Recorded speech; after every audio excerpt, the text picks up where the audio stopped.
우리는 그저께 우리가 원한 왕, 우리가 구하여 얻은 왕, 그 사울이 하나님께 원인이 있어서가 아니라 자기 스스로의 원인 때문에 결국 폐위되는 것을 살펴보았습니다. 그래서 우리가 그저께 살펴보았던 말씀 15장 35절은 이렇게 마무리되었죠. 하나님께 원인이 있었던 것이 아닙니다. 사울 자신에게 원인이 있었고 결국 그는 하나님 앞에 폐위되어서 사무엘이 죽는 날까지 사울을 다시 가서 보지 아니하였으니 이는 그가 사울을 위하여 슬퍼함이었고 여호와께서는 사울을 이스라엘 왕으로 삼으신 것을 후회하셨더라라고 15장 마지막 35절은 이렇게 마무리되면서 결국 우리가 구한 왕이 우리가 원했던 왕이 자신의 이유 때문에 자신 때문에 하나님 앞에 폐위당했다라는 것을 보았습니다.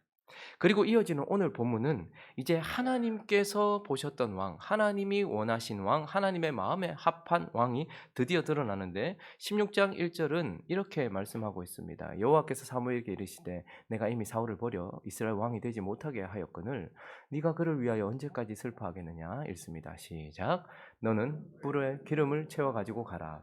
내가 너를 베들레헴 사람 이새에게로 보내리니 이는 내가 그의 아들 중에서 한 왕을 보았느니라 하시는지라. 이제 드디어 하나님께서 내가 본 왕, 너희가 본 왕, 너희가 원한 왕, 너희의 마음에 합한 왕이 아니라 내가 준비한 왕, 내 눈에 합한 왕, 내 마음에 합한 왕을 드디어 이제 드러낸다 하시면서 우리는 그의 이름이 무엇인지 압니다. 무엇입니까? 다윗이라는 사람을 하나님께서 이제 역사의 전면으로 드러내시는 장면이 바로 오늘 사무엘상 16장입니다.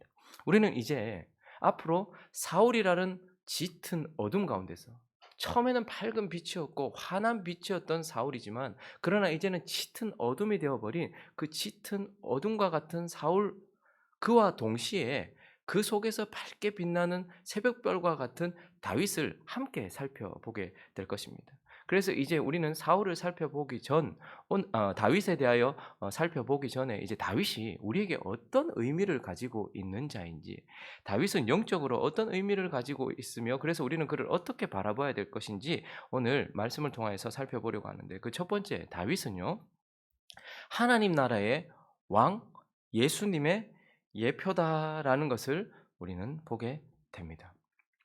그러면 다윗은 하나님 나라의 진정한 왕이신 예수 그리스도를 예표하고 미리 보여주고, 그래서 다윗을 봄으로써 다윗 속에서 우리는 무엇을 보게 됩니까? 예수 그리스도를 보게 됩니다. 한 역사 가운데 살았던 한 왕을 통하여서 우리는 영원 가운데 계셨고 우리 가운데 계시며 이제 영원히 우리에게 왕이 되실 예수 그리스도를 다윗을 통해서 보는 거예요. 그래서 오늘 본문에 보면 다윗에 대하여 구체적으로 우리에게 보여주는데, 다윗은 베들레헴 사람이다라고 이렇게 말해주고 있죠. 1절 후반절에도 보면요. 어, 너는 뿔에 기름을 채워 가지고 가라. 내가 너를 누구 사람? 베들레헴 사람 이새에게로 보내리라. 그러니까 이새의 아들인데 그가 어디 사람이라는 거예요. 베들레헴 사람이다라고 말해주고 있습니다. 그리고 11절은 또 한편 다윗에 대하여 말해주고 있는데, 또 사무엘이 이새에게 이르되 네 아들들이 다 여기 있느냐? 이새가 이르되 아직 막내가 남았는데 그는 양을 지키나이다. 다윗에 대하여 말하면서 먼저 소개하는 것은 그는 베들레헴 사람이다. 그리고 또 하나는 그는 자기 양을 지키는 자다. 양을 지키는 목자다라고 말해주고 있습니다. 이것을 통하여서 우리는 이 다윗이라는 하나님 나라의 왕을 통하여서 영원하신 하나님 나라의 왕 예수 그리스도가 어떤 분이라는 것을 알게 됩니까? 베들레헴이라는 이 지명의 뜻은 떡집이라는 뜻입니다. 그래서 우리 주 예수 그리스도께서도 어디서 태어나십니까? 베들레헴에서 태어나십니다. 그래서 그분은 하늘로부터 내려온 자기 백성들에게 생명을 주기 위한 떡이 되시는 분, 하늘의 양식, 그리고 우리를 위하여 찢겨지시고 뜯겨지시는, 우리에게 생명을 주기 위하여서 찢겨지시는 떡이 되시는 분이다라는 것을 가르쳐 주고 있고, 또 한편 우리 주 예수 그리스도는요, 모든 이가 아니라 자기 양을 지키기 위하여 헌신하는 자, 자기 양을 지키기 위하여 모든 것을 내어놓는 자다라는 것을 다윗을 통하여서 우리에게 말씀해 주고 있는 것입니다. 그리고요, 또 다윗은 어떤 자라고 말하고 있습니까? 다윗은 8이라는 숫자의 사람이다라고 우리에게 가르쳐 주고 있어요. 10절과 11절을 보시면요. 이새에게는 앞에 7이 지나가는 아들이 있습니다. 7이라는 숫자가 있어요. 이새가 그의 아들 7을 다 사무엘 앞으로 어떻게 했어요? 지나가게 했다라고 말하고 있습니다. 그리고 11절도 보니까요. 또 사무엘이 이르되 이새에게 이르되 네 아들이 다 여기 있냐? 이새가 이르되 아직 뭐요? 막내가 남았다. 누가 남았다는 거예요? 8째가 남았다라고 말하고 있습니다. 여러분 구약 성경에서 그리고 성경에서 7이라는 숫자는 언제나 처음 창조, 하나님께서 6일 동안 세상을 창조하셨고 7일째 뭐 하셨습니까? 안식하셨습니다. 그래서 우리는 7일을 살았던 자예요. 그런데요. 다윗도 7에 속한 자가 아니고 그런데 다윗은 8에 속한 자라고 말하고 있습니다. 우리 주 예수 그리스도는 어떤 분이십니까?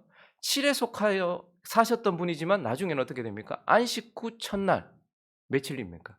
8일째 부활하셔서 새로운 세상을 여시는 분이 바로 예수 그리스도다라는 것입니다. 예수 그리스도. 그래서 우리는요. 예수 그리스도가 요한복음을 통해서도 우리가 보았던 것처럼 예수 그리스도는 이 땅에서 죽으셨고 8일째 안식 후 첫날에 부활하셔서 그때부터 어떻게 하십니까? 새로운 창조를 시작하시는. 첫 창조는 7에 속한 숫자예요. 그런데 새로운 창조는요. 8에 속한 숫자입니다. 그래서 다윗은 몇째? 8째라고 말하고 있고 우리 주 예수 그리스도 또한 안식 후 첫날 8일째에 부활하셔서 이제 새로운 세상, 새로운 창조, 새로운 세상을 열어가시는 분이다라고 우리에게 보여주고 있는 것입니다. 그리고 또 하나 오늘 본문을 통해서 우리가 보게 되는 것은 이 다윗은요 결국 사울이라는 왕이 통치하는 세상 속에서 그 사울이 왕으로 통치하고 있는 가운데서 기름 부음을 받아서 사울의 세상 속에서 자기의 나라를 만들어 가시는 분이다라는 것을 우리에게 보여줘요. 13절을 보시면요. 13절과 14절은 참 명확한 비교 대조를 하고 있죠. 사무엘이 기름 뿔병을 가져다가 그의 형제 중에서 그에게 여기서는 그는 누굽니까? 다윗입니다. 다윗에게 그에게 부었더니 이날 이후로 다윗이 여호와의 영에 크게 감동되니라 사무엘이 떠나서 라마로 가니라. 14절은요. 여호와의 영이 사울에게서 떠나고 여호와께서 부리신 악령이 그를 번뇌하게 한지라. 자, 사울은 이제 하나님 없이 악한 영의 통치를 받고 악한 영의 번뇌를 받으면서 그렇게 자기의 나라를 확장해 나가고 있습니다. 그런데 그 와중에 어떻게 되는 거예요? 다윗이 기름 부음을 받았어요. 그리고 그 어두운 세상 속에서 다윗이 자신의 나라를 펼쳐 나가고 있는 것을 보게 됩니다. 마찬가지로 우리 주 예수 그리스도께서도 언제 오셨습니까? 가장 강력한 제국 로마라는 제국에 하나님이 아닌 악한 영에 사로잡혀 있는 가이샤가 통치하는 세상 속으로 들어오셨어요.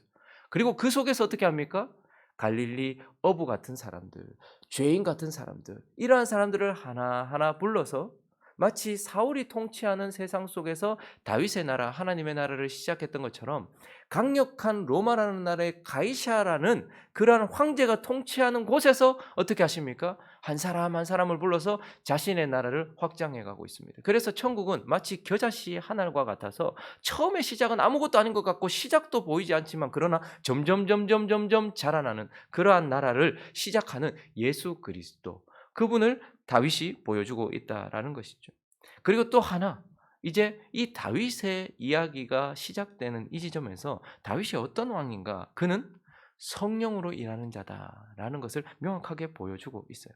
자, 다윗이 어떤 자라고요? 베들레헴 사람, 양을 지키는 자. 그래서 우리 주 예수 그리스도께서 생명의 떡이 되시며 우리를 지키시는 목자가 되신다는 것과 다윗이 8의 사람인 것처럼 8째인 것처럼 예수 그리스도는 8일째에 부활하셔서 새로운 세상을 열어가시는 분, 그리고 사울의 통치 가운데서 다윗이 자신의 나라를 이루어가는 것처럼 예수 그리스도도 그렇게 이 세상 속에서 지금도 자기의 나라를 확장하고 계시는데 마지막으로 성령으로 일하는 자다라는 것을 보여줍니다. 여러분 그 앞에 사울도 그랬습니다. 사울이 10장 10절을 한번 가보실까요? 사울이 보면 그들이 산에 이를 때에 선지자의 무리가 그를 영접하고 하나님의 영이 사울에게 어떻게 됐습니까? 크게 임하였다라고 말하고 있어요. 그래서 그도 선지자들 중에 예언을 하면서 그렇게 있었어요. 그런데 저기서는요. 하나님의 영이 사울에게 크게 임하였다라는 것의 특징을 자세히 살펴보면 사울에게는요. 어떻게 보면 지속적으로 임했다라기보다는 어느 한 부분적으로 임했다라는 느낌이 아주 강합니다. 그리고요, 하나님의 영을 사울이 받았다라는 이러한 받는 자의 입장이라기보다는 주는 자의 입장에서 주는 분이 사울에게 성령을 부었다, 약간 이런 느낌이 있죠. 그래서 어쨌든 사울이라는 사람도 하나님의 영이 임했어요. 그렇지만 어떤 한 지점에 머물러 있는 듯한 느낌이 있고, 그리고 마치 그가 받았다라기보다는 하나님이 그냥 주셨다라는 느낌이 더 강하다는 말이에요. 그래서 그 이후에 사울의 이야기를 우리가 쭉 살펴보았잖아요. 사울은 무엇으로 살아갑니까? 성령으로 살아가기보다는, 성령으로 싸우기보다는 힘 있는 자를 자기가 불러 모았고 자신의 힘과 자신의 능력과 자신의 모든 것들로 해나. 그러니까 성령이 임했지만 그는 성령으로 일했다기보다는 자신으로 일했던 자였습니다. 그런데 오늘 이 다윗의 이야기를 다시 한번 살펴보시면 13절을 한번 보시면요, 다윗에게도 성령이 임해요. 그런데 조금 달라요. 사무엘이 기름 뿔병을 가져다가 그의 형제 중에서 그에게 부었더니, 자, 그런데 다윗에게는 이렇게 표현하고 있습니다. 이날 이후로 다윗이 여호와의 영에 크게 감동돼요. 그러니까 이거는 지점이라기보다는 어느 한 부분이라기보다 이날 이후부터 쭉이라는 의미가 포함되어 있죠. 그러니까 다윗에게는 성령이 이날부터 시작해서, 사울에게는 그날 임했다, 어느 한 지점, 약간 그런 의미가 있다면, 다윗에게는 이날 이후로 다윗이 여호와의 영이 크게 임했다, 그러니까 이것은 다윗에게 성령이 지속적으로 함께 하셨다라는 것을 보여주고 있어요. 그리고요, 계속 띄워놔 주시겠습니까? 그리고 또 보니까요, 여호와의 영이 크게 영에게 크게 어떻게 되었대요? 감동되었다. 그러면 사울에게는 부어졌다, 주시는 분의 어떠한 그런 것이 좀 드러난다면, 다윗은 감동되었다라는 것은 어떻게 해요? 자기가 이것을 받았다라는 의미가 더 훨씬 크게 부각되고 있는 것을 보게 됩니다. 그러니까 사울에게도 성령이 임하셨지만 어느 지점에 주시는 분의 그것이 부각되었다면, 다윗은 이날 이후부터 쭉 자기가 성령을 소유하고 있다, 자기가 성령을 받아서 감동되어 있다라는 것을 보여주고 있는 것입니다. 그러므로 다윗은 이때부터 어떻게 합니까? 골리앗과의 싸움을 시작하고, 그리고 그 앞으로의 모든 삶 속에서 계속해서 성령을 의지하여 싸우고 성령을 의지하고 살았던 자, 성령으로 일했던 자다라는 것을 우리에게 보여주고 있어요. 그래서 밧세바를 범했을 때 다윗이 가장 두려워했던 것이 무엇입니까? 주의 성신을 내게서 거두지 마십시오. 왜요? 내 생명이 거기에 있고 내 힘이 거기에 있고 내 안전이 거기에 있기 때문이다라고 말하죠. 이와 같이 이 다윗이 성령의 사람이었던 것처럼 우리 주 예수 그리스도도 어떤 분이십니까? 우리 주 예수 그리스도께서 뭐로 잉태하셨습니까? 성령으로 잉태하셨습니다. 그리고 그분이 세례를 받을 때 무엇으로 세례를 받으셨습니까? 성령으로 세례를 받았습니다. 그리고 세례를 받고 그분이 광야로 가실 때도 누구에게 이끌려? 성령에게 이끌려. 그리고 그분이 십자가에 자기를 들이실 때에도 히브리서 9장에서는 뭐라고 말합니까? 성령으로 자기 자신을 들이신. 그리고 그분이 살아날 때에도 뭐로 살아나십니까? 성령으로 살아나셨다. 예수를 죽은 자 가운데서 살리신 이의 영이 그렇게 살리셨다라고 말하고 있고, 그리고 그분이 보좌 우편에 앉으셔서 우리에게 뭘 보내셨습니까? 성령을 보내셨습니다. 그래서 지금도 그분은 무엇으로 일하고 계십니까? 성령으로 일하고 있는. 그래서 다윗을 통해서 우리는 우리 주 예수 그리스도께서 성령으로 일하시는 자다라는 것을 보여주고 있는 것입니다. 이렇듯 우리는 이제 다윗을 통하여서 하나님 나라의 진정한 왕 예수 그리스도를 계속해서 볼 수 있게 되는 것입니다. 그리고 또 한편 이 다윗은 어떤 자인가? 그 두 번째는 하나님 나라의 백성, 바로 우리의 본보기, 우리가 어찌 해야 되는가, 어찌 살아야 되는가를 보여주는 본보기입니다. 여러분, 우리가 오해하지 말아야 될 것은 예표다라는 것과 그것을 의미를 잘 알아야 돼요. 다윗은 예수 그리스도의 예표지 다윗이 예수는 아닙니다. 그래서 우리는 다윗을 통하여서 예수 그리스도도 보지만, 그러나 그의 예표이기 때문에 어느 한 부분들, 예수 그리스도의 어떤 부분들을 보여주는 것이지 예수 그리스도 자체는 아니라는 말입니다. 그래서 다윗은 또 한편 실수를 하기도 하고 연약하여 넘어지기도 하지만, 그러나 그는 또한 예수를 믿고 구원받은 저와 여러분의 본보기예요. 그래서 어떻게 살아야 되는지, 죄를 범했을 때는 어떻게 회복을 해야 되는지, 그리고 하나님 앞에서는 어떻게 해야 되는지를 보여주는 본보기다라는 것을 우리는 알게 되는 것입니다. 그래서 오늘 본문을 통해서는요, 우리가 앞으로도 계속 다윗을 보겠지만 오늘 본문을 통해서는요, 이 다윗을 통해서 우리는 하나님의 백성들은 평범한 일상 가운데서 하나님을 섬기고 평범한 일상 속에서 연단되어져야 한다라는 것을 보여주는 본보기입니다. 11절을 한번 보시면요. 여러분, 우리는 믿음의 사람들이 워낙 이 직업을 많이 갖고 있어서 이것이 좋은 직업인 줄 아는데 이거는 천한 직업이었고 힘든 직업, 3D 업종 중에 하나예요. 정말 힘든 직업이에요. 그런데 또 사무엘이 이새에게 이르되 네 아들이 다 여기 있느냐? 이새가 이르되 아직 막내가 남았는데 그는 양을 지키나이다 라고 말해요. 그래서 사무엘이 이새에게 이르되 사람 보내어 그를 데려와라 라고 말해요. 아마 멀리 떨어져 있었겠죠. 그런데 하나님은 다윗을 어디에 두셨습니까? 그의 일상은 양을 치는 것이었습니다. 야곱의 이야기에서도 보잖아요. 잠도 제대로 자지 못해요. 잘 먹지도 못해요. 너무너무 힘들어요.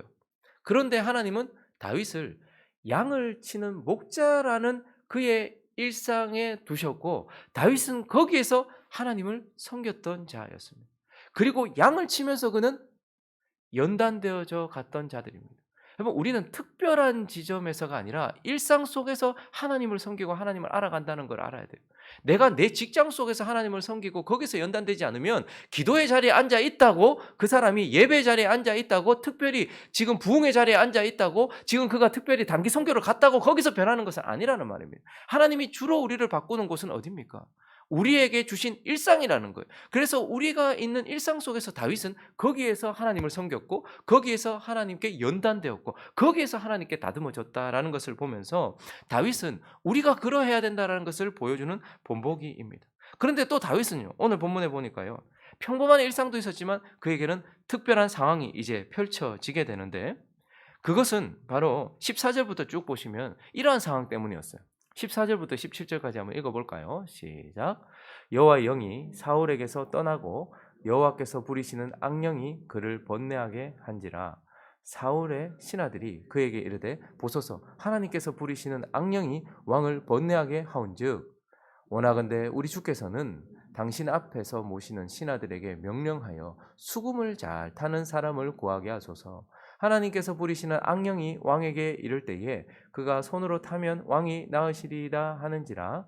사울이 신하에게 이르되 나를 위하여 잘 타는 사람을 구하여 내게로 데려오라 하니라. 여러분, 사울이 알지 못하는 상황 가운데서 오직 하나님과 다윗만 아는 그런 상황 가운데서 다윗이 기름 부음을 받았어요. 그런데 그가 지금 어디로 가게 된 겁니까? 기름 부어서 지금 왕으로 있는 다윗이 사울의 궁으로 들어가게 되는. 근데 그 배경이 뭐예요? 사울이 귀신이 들렸다라기보다는 여러분, 성령이 우리에게서 떠나가거나 우리는 이제 신약 시대를 살고 있는 우리에게는 예수 그리스도를 믿는 자에게는 성령이 내주하시지만 그 당시에는 그렇지 않았잖아요.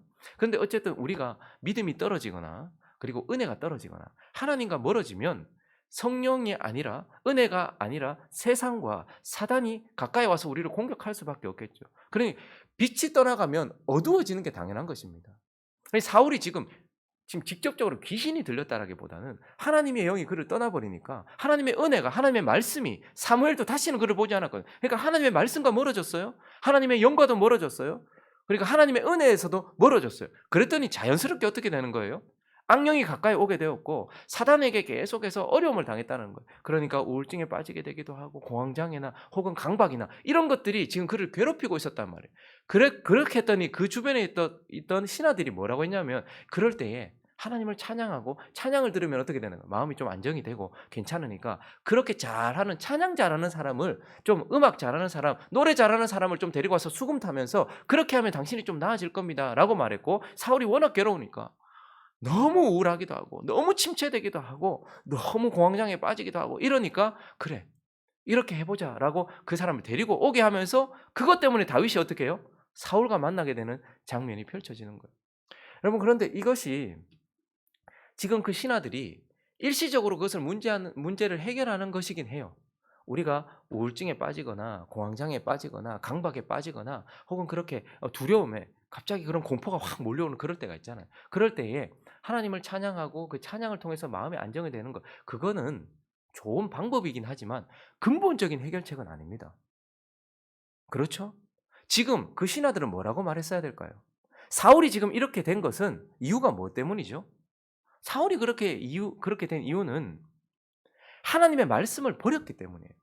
하나님을 떠났기 때문이에요. 그래서 근본적으로 하나님께 회개하고 하나님과 관계를 회복하고 하나님의 말씀에 돌아와야지 이게 해결되는 것이지, 하나님과의 근본적인 문제를 해결하지 않은 채 내 마음에 안정을 주고 위안을 주는 찬양 가운데 있다고 해서 그게 바뀌는 게 아니라는 말입니다. 그런데 어쨌든 일시적으로라도 그 문제를 해결해 보고자 그렇게 했던 것이죠. 그런데 지금도 이러한 사람들, 이러한 신앙생활을 하는 사람들이 참 많아요. 우리 가운데 모든 문제가 다 귀신 때문은 아닙니다. 모든 문제가 다 사단이 그렇게 주는 건 아니에요. 내 죄 때문이기도 하고 여러 가지가 있겠죠. 어쨌든 그러나 우리가 하나님과 멀어지고 말씀과 멀어지면요, 반드시 어둠이 우리 가운데 찾아오게 돼 있어요. 내가 하나님께 제대로 살지 않고, 내가 하나님의 말씀과 연결되어 있지 않고, 내가 하나님과 함께 하지 않으면 내 마음에 어둠이 찾아와요. 내 마음에 성령이 계시지 않으면 내 마음이 어둡겠죠. 내 마음에 말씀이 계시지 않으면 내 마음이 어둡겠죠. 그러면 내 안에 우울이나 내 안에 어려운 것들이 찾아오겠죠. 그러면 이걸 해결하는 것, 어렵고 힘들고 과정이 있어도 하나님과의 관계를 다시 회복하고 말씀으로 내 마음을 회복하는 거예요. 그런데 이건 힘들고 어렵거든요. 내 삶도 바꿔야 되고 과정도 있단 말입니다.